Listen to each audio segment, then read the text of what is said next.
लोग कह रहे हैं कि बीजेपी की सरकार बन गई है और ये इजराइल और फिलिस्तीन विवाद पर अरबों का साथ नहीं देगी, ये इजराइल का साथ देगी। लेकिन सत्य हकीकत ये नहीं है। मुरारजी भाई पहले ही स्पष्ट कर चुके हैं और तमाम गलतफहमियों को दूर करने के लिए एक बार फिर मैं खुलकर यह कहना चाहता हूं कि भारत हर एक के गुण और अवगुण को देखेगा, उसके आधार पर समर्थन करेगा। लेकिन मध्य पूर्व के बारे में यह स्थिति साफ है कि अरबों की जिस जमीन पर इजराइल कब्जा करके बैठा है उसे वो जमीन खाली करनी चाहिए।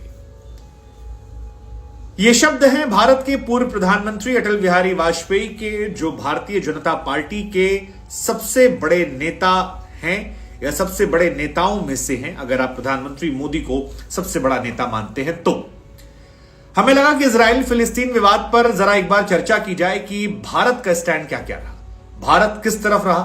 क्योंकि इंदिरा गांधी को यासिर अराफात जो हैं वो अपनी बड़ी बहन मानते थे, मनमोहन सरकार के दौर से भी ये रिश्ते गुजरे।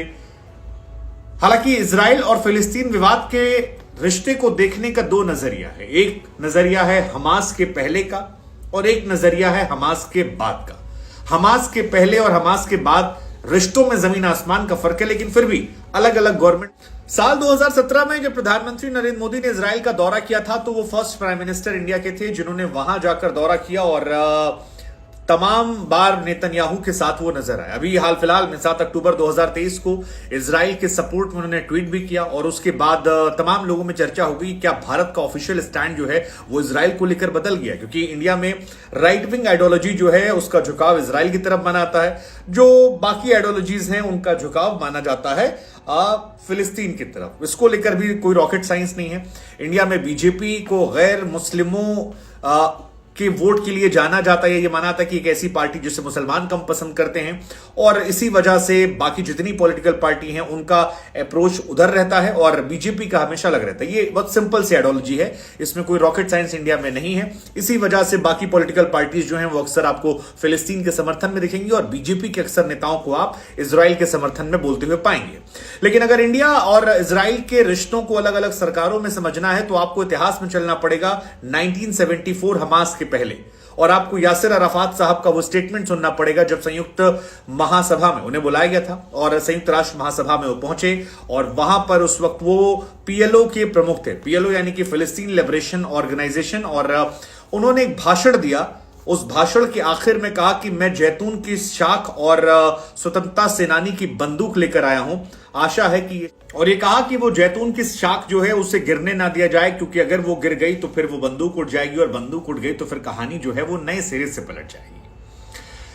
हालांकि यासिर अराफात जिस बंदूक की बात कर रहे थे वो अलग तरह की बंदूक थी। वो बंदूक नहीं थी जो हमास ने उठाई थी, क्योंकि 1948 में इजराइल का गठन होता है लेकिन इजराइल कमजोर था दुनिया के सामने, क्योंकि दुनिया के ज्यादातर मुल्क जो थे वो फिलिस्तीन के समर्थन में थे और यासिर अराफात की इज्जत दुनिया में बहुत ज्यादा थी।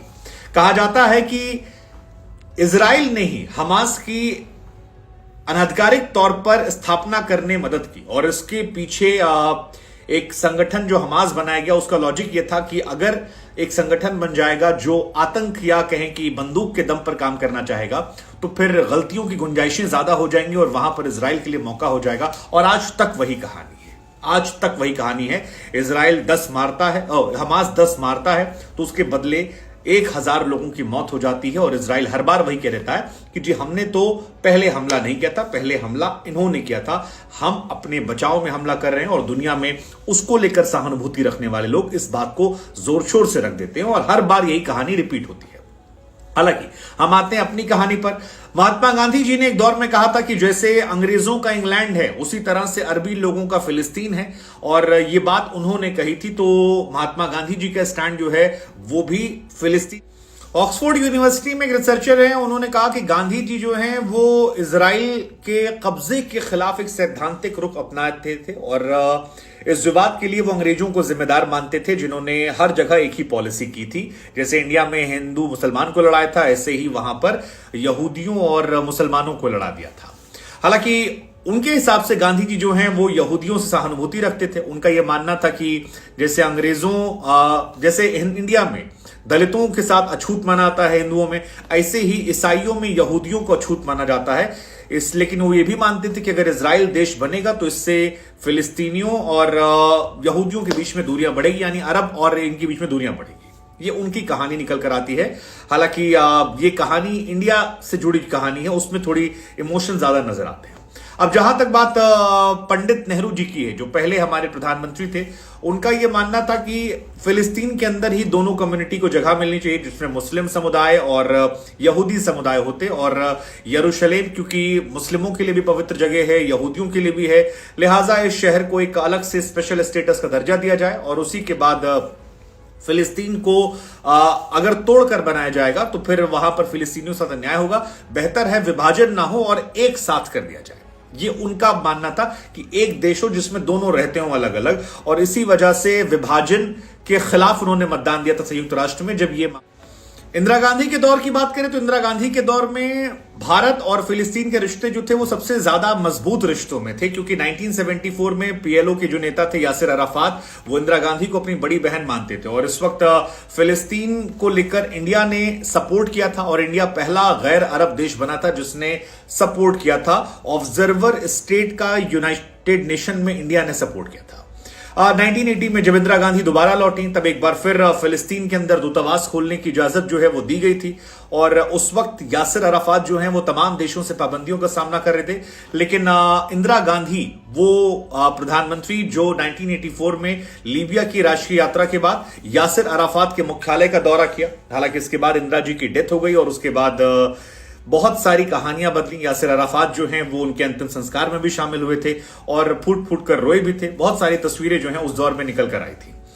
लेकिन ये कहानी, अब इस कहानी को आप देखेंगे तो इससे कई पॉइंट ऑफ व्यू हैं। मतलब अगर इसको आप तोड़ेंगे तो 1917 से इसकी शुरुआत होती है, उधर हम एक बार जाएंगे, लेकिन उससे पहले एक बार हम अटल जी के दौर पे आते हैं।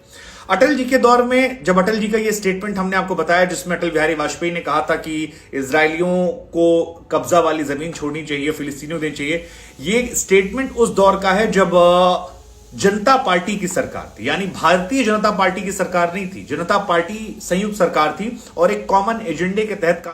इसके बाद आती है मनमोहन सिंह की सरकार। मनमोहन सिंह ने साल 2012 में संयुक्त राष्ट्र महासभा में एक भाषण दिया था, जिसमें कहा कि भारत एक इंडिपेंडेंट, एकजुट, यूनाइटेड और संप्रभु फिलिस्तीन के समर्थन में है। यहां तक कहा गया मनमोहन सिंह की तरफ से कि फिलिस्तीन की राजधानी यरूशलेम को बना लिया जाए, और 1967 के बाद से ही सीमाओं में इंडिया फिलिस्तीन के साथ है। ये मनमोहन सिंह की शर्त था, कांग्रेस गवर्नमेंट में थे।